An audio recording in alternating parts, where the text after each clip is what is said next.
Some of my favorite pieces of zombie media have always brought something new to the genre. You got your classic Romero trilogy, like Dawn and Day of the Dead in particular are some of my favorites. Day has the best gore effects, while Dawn I feel like had the best storytelling.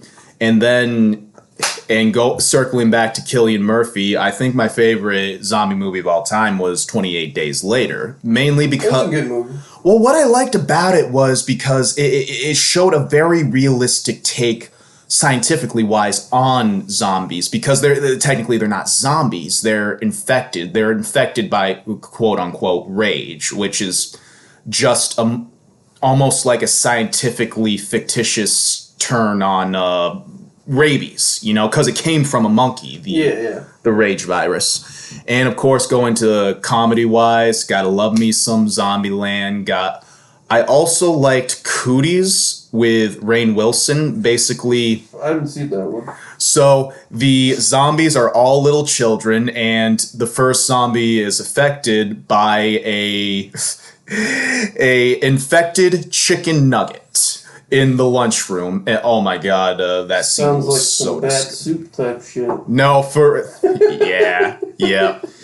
For literature wise, one of my favorite books of all time is still World War Z, because, well, it's a good book. Well, what I enjoyed about it was, and what I found extremely ironic, was that it wasn't about the zombies themselves or even the main focus. The focus was on how the world, how businesses, government, international, how each different country was affected by it, and how each government body dealt with the problem on their own. Israel fucking locked that shit down. Real quick. Yeah, no, for real. And what I found ironic was some of the methods used by pharmaceutical companies and the government at large not directly mirrored, but mirrored some of the events that happened during COVID. Yeah. And I was like, yo, this shit's scary. Are we going to see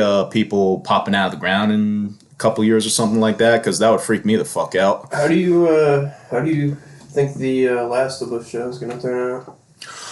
Well, it's hard because, what is it? Now, with The Last of Us, the two main stories that they have in the franchise right now are 1 and 2. Part 1 shows us Joel's journey and especially his bond with Ellie, while Part 2 shows them all grown up and the fractured relationship with Joel and Ellie during the events that took place between 1 and 2. Now, it's so hard to adapt video games into the visual medium of film or television because the story has already been told through a medium that's already much more interactive. Video games that get turned into movies or shows, it's usually a flop and a half.